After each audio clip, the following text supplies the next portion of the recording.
Y'all, we just woke up. I want to go to the snow. Look at that. I want to go in snow. It's legit snowing outside. Can I go in snow? Hey Bella, come and see your ice. Not right now, but we'll go later. No time.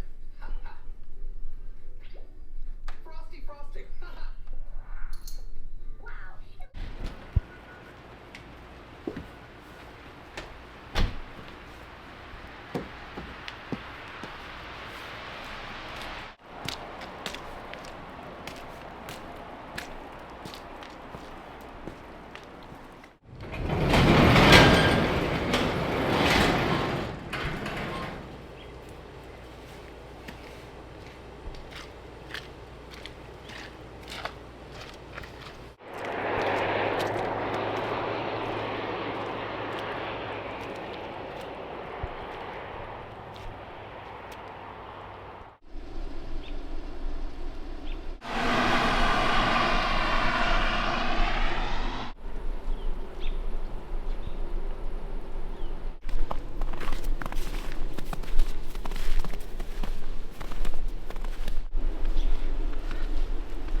Well, folks, woke up this morning, opened the blinds, and seen all that snow.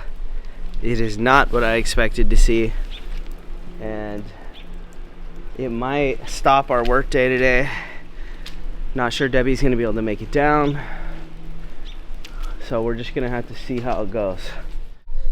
It started, so it cleared up and kind of turned into rain, and then as I'm getting ready to head out for the work day, look at this. Starts dumping again. Good thing I got a 4-wheel drive truck. Y'all, it's dumping now. Check this out. Can you see this?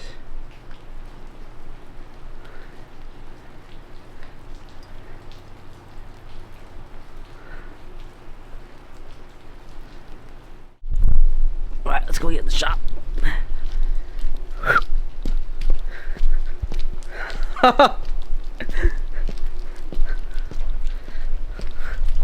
It's just so beautiful.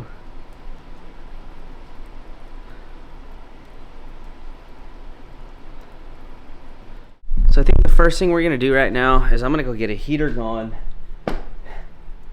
in that bus to warm it up in there. It is cold outside. So I'm gonna do that. And then we're gonna get a game plan. Let me get heat in there. Oh, I locked it. I gotta hit the heat.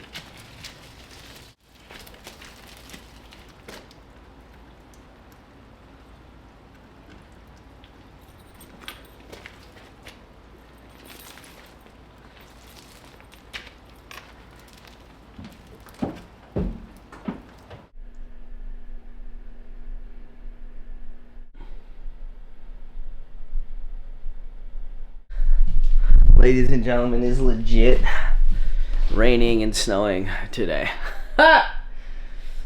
So, a little crazy. We were in shorts and a t-shirt 2-3 days ago. I got the heater going in here, trying to heat things up. I'm probably gonna leave the heater in here. And I guess I'll tell you what the plan is today. So, I've been taking a lot of financial hits. I know I've said that a few times. The house, the truck, I just had to put money in the truck, and it's just been never ending.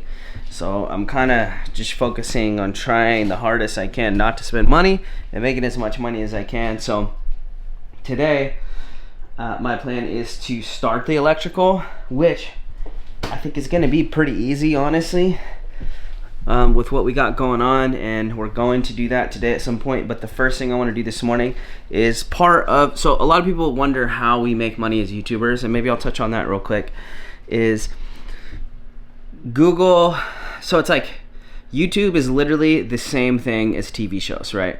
The way that people make money on TV shows is they have, let's say, 100,000 viewers or 1 million viewers on a TV show that watch the show every single, you know, Wednesday that it comes out. And then advertisers pay money to put 30 seconds to a minute or whatever in front of those people, right? YouTube is literally the exact same thing. So we have so many viewers that watch every one of our videos, and advertisers pay, you know, whatever they're gonna pay to put their ad in front of those viewers, right? Now, normally it's through Google. So Google is YouTube, and they'll pay Google X amount of money for an advertising budget to put it in front of this many types of channels, right? And then they pay Google whatever, and then I get a percentage of that, or any YouTuber gets a percentage of that. So anytime you see an ad rolling on one of our videos, that's how we're getting paid, right? That's just standard the way it is. But the thing is you have a middleman there. So we can, as YouTubers, sell our own ads. So when you see, hey, today's video is sponsored by X, X, and X, we make more money because we are selling the ad directly to the advertiser without the middleman being Google. So we get the lion's share of the money. Does that make sense? So we can just put out videos and get paid through Google, and that's all cool, fine, and dandy, right? But anytime you see one of our videos where we are sponsored by an actual company, we're making way more money on that. Which I have an ad sitting on my, I'm not sure if I'm gonna place it in this video or not, on my shelf in there. And I'm gonna make it a priority. I'm gonna go shoot that ad, edit that ad, get it sent out to the advertiser for approval, and then hopefully they approve it, and it'll come out in this video, or it'll come out in the next video or the next couple, because it's like you have to make it, send it out. So I'm prioritizing making money right now. You know, we are like anybody else, and this is a job for us. The only difference is we are our own boss, and we make our own hours. And you know, I don't know, I thought it'd be kind of cool to share that side of this industry to some of you guys who might not quite understand it, maybe help, I don't know, just thought it'd be interesting information. So I'm not going to vlog me filming that ad and doing all that. It's gonna be on a completely different thing. I'm gonna edit it, send it out, and then when that's all done, I'm gonna come back and go to work on this bus. And hopefully I have an email saying that I can place it and it'll come out in this video. But if not, it'll be in the next couple. So I am gonna go jump on that, and then we'll hop back on the bus boat. Just got done editing the ad, sent it out. I hope they approve it for this video. If not, well, you learned about YouTube stuff. What are we doing right now? We're gonna go in here and start the electrical, but I just put out the seat belt or the seat video, and some people were talking about the lap belt situation, so I want to touch on it. All right, so I just put these seat belts on in the last video, and there was concern about these just being lap belts and not being a 3-point harness. Let me put this on a tripod. I figured this would be a better way to talk to you than the camera jumping all over the place, right? Yeah, I felt great about this thing. This is an actual seat out of a shuttle bus made to haul people, right? Way better than a plywood box. Anyways, felt great about it. But then there's people talking about making sure that I can put a child seat in there, etc., etc. So I started looking into it, and it's kind of a gray area about a child seat and a 3-point harness and a lap belt, and I honestly cannot find a solid answer. But I will say this is literally a school bus. This vehicle is literally made to protect children inside of it going to school. This is not a fiberglass body. This is not thin little sheet metal in, you know, a car. This is a school bus made to protect children. Let's just start there. And the seat that was in here just had lap belts. This is legit the exact same thing that came from the manufacturer. Now here is where it changes. This is a 2003. In 2003, I'm not sure if they had lap belt. I don't know, you know what I'm saying? All I know is from the manufacturer, as a school bus, It came with a seat with just lap belts. I'm going to look into it further and educate myself and find out if I have options or not, or if this is fine. Now, as far as me feeling, I feel safer with Ember in this rig, in this setup than I do most cars I could buy off the lot right now that are made out of plastic. 100%. So as far as me feeling about it, I feel great about it. If it comes down to a legal standpoint, I don't know. I'm still looking into it. So what I've decided to do is I'm going to take a photo of the model number on the bottom of the seat. I am going to email the manufacturer, who that's their whole job, is to know the laws. I'm going to ask them about putting a child seat in this seat. Is it okay? Is it legal? If it's not, do they have a direct replacement that I can use the same bolt holes, etc.? So I'm going to educate myself on that and learn a little bit more, and I will share with you whatever my findings are. But again, this is a school bus, and from the manufacturer, it was just a seat with lap belts in here. This is literally the exact same thing, and this seat was literally taken out of a shuttle bus that hauled people. So there's that. Okay, where are we?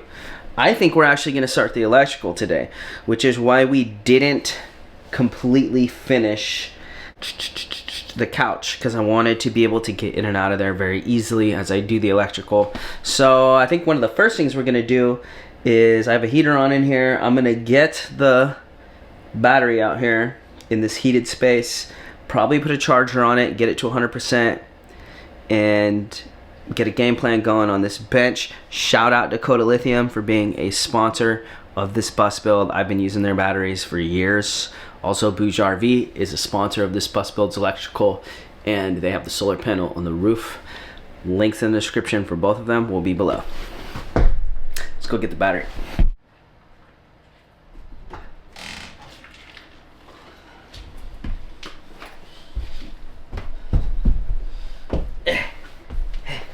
There it is. That's the battery that I'm using in this bus build. Alright, so what I did is I pulled everything out for the electrical stuff and just got it in the bus. Alright, and always top off your battery before you install it. So I got it on the charger right now, and I'm actually going to install this as like a shore power charging system. But one of the big things I want to talk about is this guy. I bought this with my own money. Look how small this is. Now, I've talked about other manufacturers out there. I've never quite understood the value, but they gotta fall, you know what I mean? I don't know. But anyways, if we're talking about high-end electronics, I'd only go this way, right? Look how small this is. And one of the biggest things that sold me on this. So this is a DC to DC charger, an MPPT charge controller. Also, and there's a lot of stuff on the market just like this, half this price. But one of the big things that really sold me on this was it has a back charging function. I can press a button and it will charge my vehicle battery to start. Why is that important? A lot of people live in this lifestyle, or camping, or whatever. I mean, with Starlink, it's a little different, but most of the time, you're being off-grid, you're going way out, and if your vehicle won't start, you can be in real trouble. So it's like, this is like a safety feature. Being able to start a dead vehicle battery from your house system with solar and all that stuff, huge, so huge.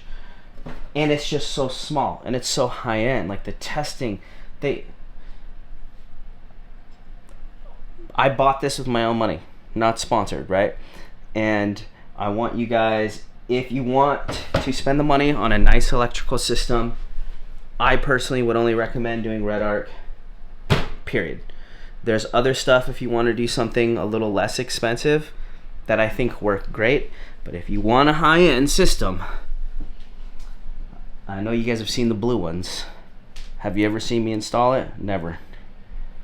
I would do that, and that's what I'm doing in my own build. Space. Anyways, I don't want to get too crazy, but check that stuff out. It's really cool stuff. And I think what we're gonna do is we're just gonna get a game plan on what we're gonna do here for this electrical box. I think that's kind of our plan, and then we'll start mounting components down, wiring it all together. I would love to get it installed today and at least get solar hooked up on there, because I do have solar wires in the back that I could put on the battery and have solar working at least. I'm not trying to do any exterior stuff today with the rain and the nastiness, so it's kind of our plan. Let's see how far we get.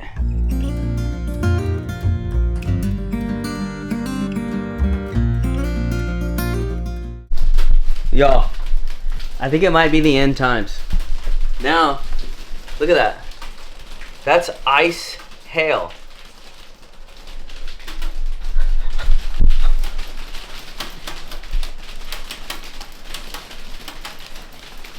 Maybe I need to get this bus sooner, done sooner than I'm thinking, you know what I'm saying?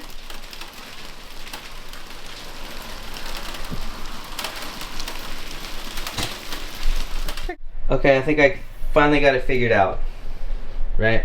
So this is gonna be what it's gonna be to kind of fill this up, and I'll talk you through it real quick. So we're gonna have, solar is gonna come in here, and DC to DC charger is gonna come in here. The DC to DC charger is gonna come through this switch, so I can turn the DC to DC off if I want. Boom, right there, right? So DC to DC will come in, solar already has a fuse on the roof, will come in, and then the DC to DC is also gonna hit a breaker before it hits the unit, and then it's gonna hit a breaker coming out of the unit to the bus bar. The entire battery is gonna have its own kill switch, so I can completely disconnect the battery instantly if I want to, and the 12 volt fuse block is gonna have its own disconnect. So I can turn off the fuse block with one switch. This is gonna be mounted up underneath the 2x3. This is gonna get mounted down below the 2x3 bus bars, just to fill this space up. I have the vents there. I'm also putting in this cabinet. It's like a computer ventilation system, so it's climate controlled, and it will suck air in and out to keep this at a good temperature. So that's super nice. I'm still not sure if I'm gonna do that. Pretty sure I'm gonna do that. Put that fan there, which means I'm gonna cut some holes in this and through that, so that air can pass through this entire box, and also I can run wires through here. So I've just kind of been pre-gaming on the electrical. Oh yeah, and then it has a shore power port there. So, and I'm gonna have to cut a hole and bring wires in as well. So, you know what I'm saying. Anyways, I've just been like mentally figuring this out for a while. But now I think what we're gonna do is we are going to pull all this stuff out, get the hole saw out, and start blasting some holes through this ply, and then we'll mount the components down, and then I can start putting it all together.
Alright, y'all. Looks like Jaylena is making some rice. Looks like she's making some kind of chicken situation. So we're gonna have dinner. Probably not gonna show all that. I am tired and beat up. I pushed hard to get that electrical stuff mounted in there. And I'm tired. So I'm gonna end this video right here. So long-time subscribers, thank you so much for being here. We appreciate you. If this just happens to be one of the first times you've clicked on one of my videos, consider subscribing, because we're doing all kind of stuff around here. So this is Isaac signing out. Bye.